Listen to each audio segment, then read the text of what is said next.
welcome back to my channel. Today I want to talk about prepping, your prepper pantry, and stockpiling pasta products. Now, in this video, I have quite a few bags of elbow macaroni on the right. It's non-GMO. But what I will be doing with this, I will be storing this in a mason jar with an oxygen absorber. This will ensure it will last well past the best by date. Now, the best by date on this pasta is through 2023, December.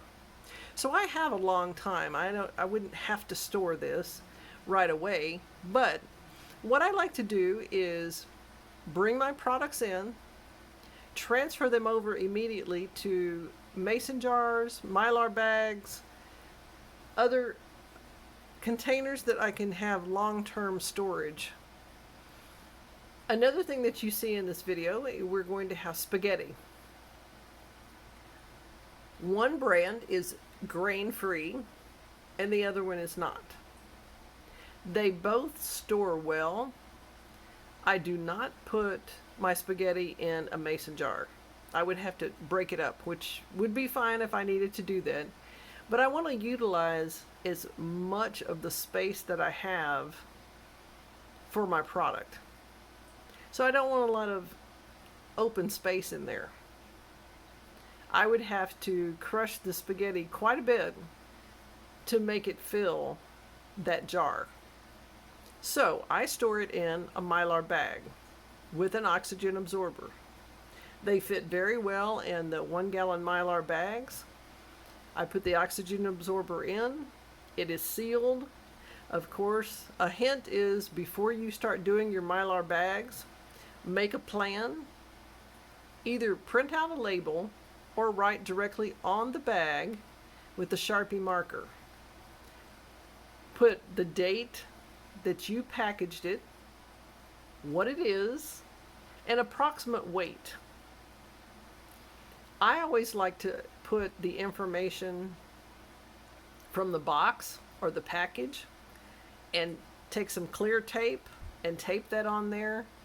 So in case someone doesn't know how to make spaghetti or elbow macaroni, whatever it might be, then they will have the instructions right there. Very easy, very simple. And I always put more than one package in the 1 gallon bag. So it won't be confused when they start to cook. They may try to put the entire 1 gallon Mylar bag, and not put enough water. They may not have a large enough pot. And this is if someone just comes in and they're trying to help out and they don't know how to make macaroni or the spaghetti. I recycle the boxes and also, the plastic. In the back, you're going to see some 365 brand, which is Whole Foods, organic shell macaroni. Comes in a box. I do the very same process with any pasta that I get. A hint that I have for you is do not mix the types of pasta that you have. Don't put elbow macaroni with shells or spaghetti with shells. Now, if you have to, then that's fine. But they have different cooking times. So one may be overdone and the other one is underdone. So you want to try to keep the same type of pasta in the same container. It makes it very easy. Now, when I store my pasta in my mason jars, if it's a clear jar, I will take part of the label and I will put it down into the jar on the outside so you can see it. And it's the instructions. It's what it is. It's the instructions. I have labels that I put on the top of the jar lid. These labels are just they dissolve. when you're finished using the jar and you want to wash it out and use it for something else, these labels dissolve. So you don't have to worry about trying to get something sticky off of the top of the jar. Another thing that I buy, and I do buy different types of this organic bean spaghetti. This is organic black bean spaghetti. It does not have as long a shelf life as the normal everyday spaghetti. It has approximately 1 year shelf life. We use it much faster than 1 year. So I do not put this in a mason jar or in a Mylar bag, and definitely not in a 5-gallon bucket. The 5-gallon buckets are also great for the macaroni, the pasta, the different shells. If you have access to a restaurant supply store, I suggest you find a friend that might have access to that type store. And if you have a large family or you want to stock up in 5-gallon buckets, go to that store and buy it in 25-pound bags. Sometimes they have 50-pound bags, but most of the time it's a 25-pound bag.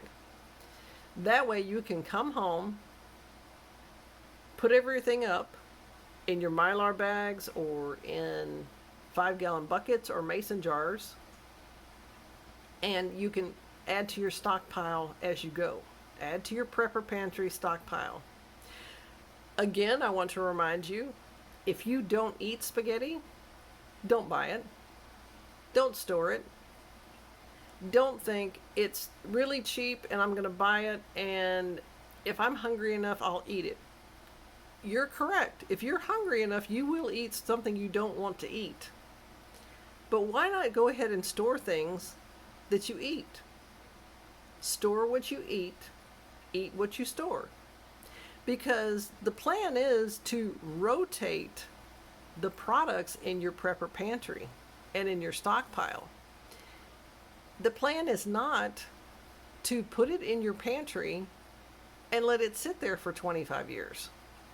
Now, long-term food storage that you might have, if you have it in a can that's got the oxygen absorber in it and it's freeze-dried, it's possible to keep it 20, 25 years. Check the manufacturer, check the labels. That also should be rotated.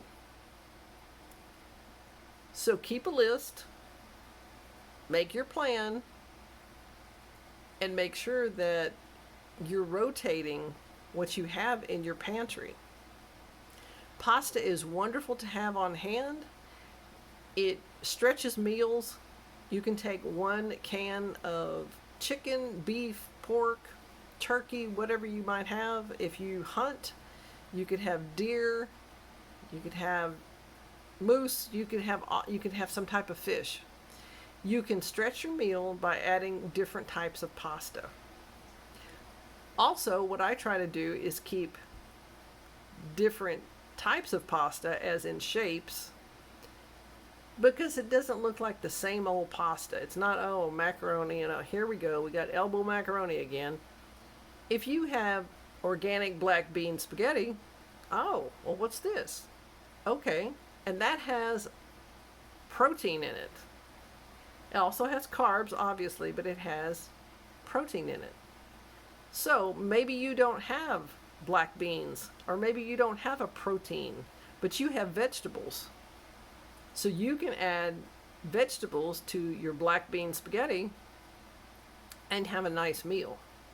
You can go outside and forage for vegetables and herbs, chop them up. You have garlic and onion, and you can put those with all different types of pasta, add some different sauces. And stay tuned for my video on different sauces that you can have on hand, just to make sure you have something different besides plain beans and rice to eat for the next 2 or 3 or 5 years. Variety is wonderful in your plan for your prepper pantry. Remember that. If you found this video informative, give me a thumbs up. I really appreciate you stopping by. I wish you luck in the challenges ahead. I know that everyone is doing the best they possibly can. We all have different challenges. Each day the prices are increasing, even on pasta. So do what you can. Take it a step at a time. Don't panic, but have a plan. If you have a plan, you won't be as stressed out. Do your research online. Find the best prices you can for the day that you're going to the store, and go and get what you need for your family. Thank you for stopping by, and I hope to see you real soon.